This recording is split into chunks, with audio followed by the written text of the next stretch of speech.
Muy buenas tardes, queridos estudiantes. Bienvenidos sean todos ustedes a nuestra clase de Historia Universal. Hoy vamos a hablar acerca del Imperio Carolingio. Bien, vamos encendiendo las cámaras, por favor, para que puedan salir sonrientes y contentos en el video.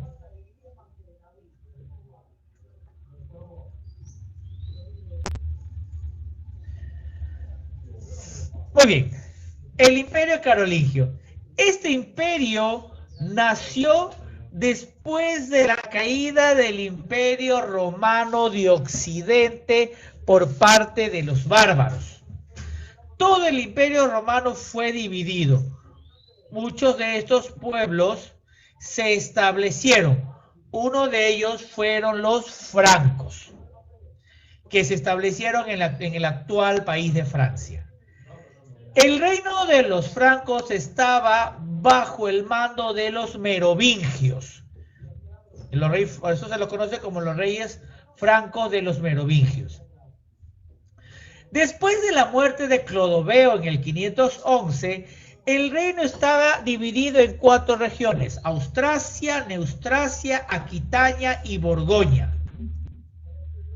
El último rey merovingio que logró centralizar el poder fue Dagoberto I, quien estableció la ley sálica. Tras su muerte, un periodo de alianzas y enfrentamientos culminaron con la decadencia de este gran imperio. Y los últimos reyes merovingios fueron conocidos como los reyes holgazanes. ¿Por qué reyes holgazanes? Porque no se dedicaban a la administración del reino. Ellos se lo dejaban a sus mayordomos. Aquí tenemos el imperio dividido, ¿correcto? Acá está Borgoña, Aquitania, Neustrasia, Austrasia, Alamania, Baviera, Franconia. Todo esto era territorio o era parte del Imperio Romano de Occidente, pero fueron invadidos por los francos, los anglosajones, los eslavos, los sajones, los lombardos, y tomaron posesión de todo este imperio. Muy bien. Asimismo, fuera de los bárbaros, por la parte sur estaba subiendo el Islam, los islámicos, que habían conquistado toda la península ibérica y estaban camino a conquistar Francia. ¿Qué es lo que sucede? Carlos Martel Heristal, mayordomo de Austrasia, al servicio del rey Thierry IV. Mira, aquí está Carlos Martel. Fíjate dónde está Austrasia. ¿Correcto? Aquí está Austrasia. Vence a los musulmanes en la batalla de Poitiers en el 732 y contiene el avance de los árabes que amenazaba el mundo cristiano. Entonces los vence en Poitiers y automáticamente detiene el avance, los musulmanes retroceden y coloca la marca hispánica, un fortín. Tras la muerte de Carlos Martel, su hijo Pipín el Breve derrocó al último rey holgazán, Childerico III, con el apoyo del Papa Zacarías en el año 751, imponiéndose así la dinastía carolingia. Entonces, con Carlos Martel, mayordomo, inicia la dinastía, pero se establece a través de Pipín el Breve. ¿Por qué Pipín el Breve? Por el tamaño. Era muy pequeñito. ¿Correcto? Bien. ¿Alguna consulta hasta acá, hasta el momento?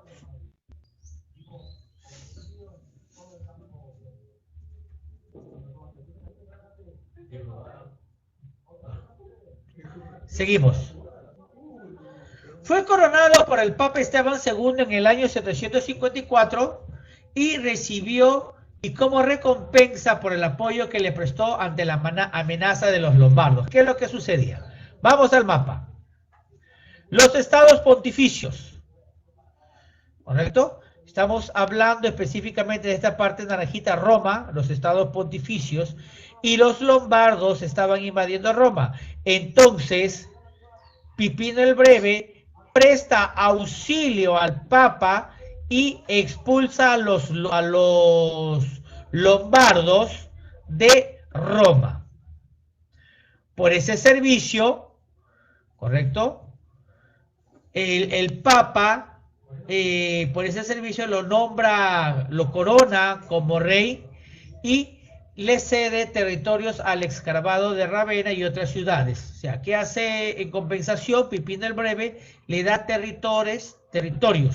Esta sesión es denominada la donación de Pipino y constituyó la piedra fundamental de los estados pontificios. Por esta razón fue nombrado Defensori Strum Ecclesia, defensor de la iglesia. Al morir fue sucedido por sus hijos Carlomán y Carlos. El heredero legítimo de este imperio era Carlomán, pero muere, la historia nos dice de qué, y Carlos asume el poder en el año 768. Entonces, antecedentes del reino franco: Clodoveo, último rey de la dinastía merovingia. Después vienen los descendientes holgazanes, quienes delegaban las tareas políticas y administrativas a sus mayordomos. Carlos Martel, mayordomo de Thierry IV, contuvo el avance de los árabes y los derrota en la batalla de Poitiers. Y Pipino el Breve, hijo de Carlos Martel, derroca a Childerico III, el último de los reyes holgazanes, y a partir de acá inicia la dinastía carolingia. En el 799, una conspiración en Roma que intentó deponer al Papa León III, y este Papa se logra refugiar en la corte de Carlomagno, quien lo protege y derrota a sus oponentes. Bajo ese contexto, el Papa León III, en la Navidad del año 800, lo corona como emperador, y existe una alianza política entre el emperador y el Papa. Carlomagno impuso el cristianismo en todo el imperio y fue coronado como Carlos Augusto, Sacro Emperador Romano de Occidente. Realizó grandes campañas militares para poder expandir su territorio. Derrotó a los sajones en Germania, a los lombardos. Correcto, el Papa Adriano fue atacado por Desiderio, el rey de los lombardos, y Carlomagno los derrotó en la batalla de Pavia. Y se proclamó rey de los francos y de los lombardos. En la guerra contra los musulmanes en España, al inicio, Carlomagno fue derrotado en la batalla de Roncesvalles, donde muere su hijo, el conde de Rolando. Y ahí nacen las canciones de esas epopeyas, de esas gestas maravillosas, como la canción de Rolando, que lo habrán visto, supongo, en literatura universal. Finalmente, en el 801, Carlomagno derrota en Barcelona a los árabes y establece la marca hispánica. Aquí está, la marca hispánica establecida por Carlomagno. Entonces, mira, Carlomagno extiende su territorio, derrota a los sajones, derrota a los lombardos, ¿no? Y comienza a tener un mayor territorio. El imperio carolingio estaba basada en posesiones o en castas. Existían los esclavos, ellos desarrollaban las labores agrícolas y no tenían derechos. La propiedad de los esclavos era la de los nobles y ellos eran quienes decidían sobre sus vidas. La lealtad que se le ofrecía al emperador dependía de los favores que él les otorgase.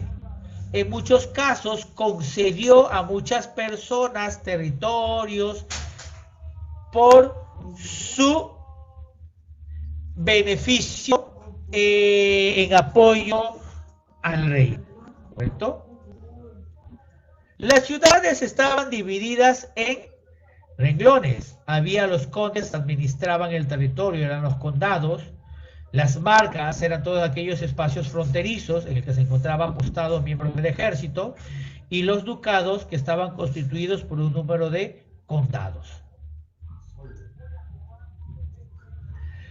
Muy bien. Provincias en las formas internas los condados y en las fronterizas las marcas. Todos ellos pertenecían a los ducados.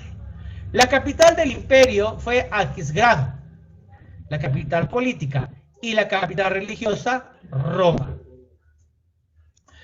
Había supervisores imperiales, los missi dominici, que eran enviados por el Señor para poder supervisar las obras o el funcionamiento del imperio. Anualmente se realizaban asambleas en los campos de Mayo, de cuyos acuerdos surgían las leyes conocidas como capitulares.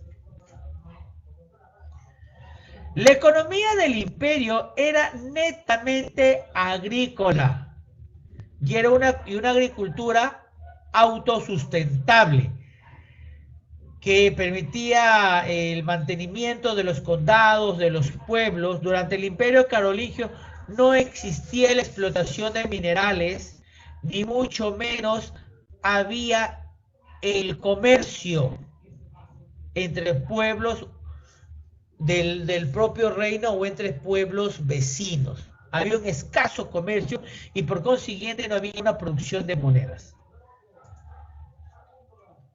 Era, en otras palabras, una economía de autoconsumo. La religión en el imperio. La alianza que había hecho con la Iglesia de Roma había establecido en el imperio carolingio como religión oficial el catolicismo.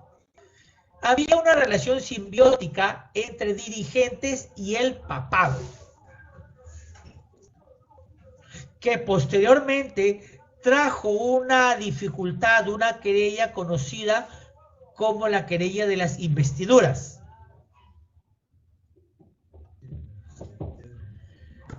El imperio carolingio tenía como objetivo el renacer del antiguo imperio romano.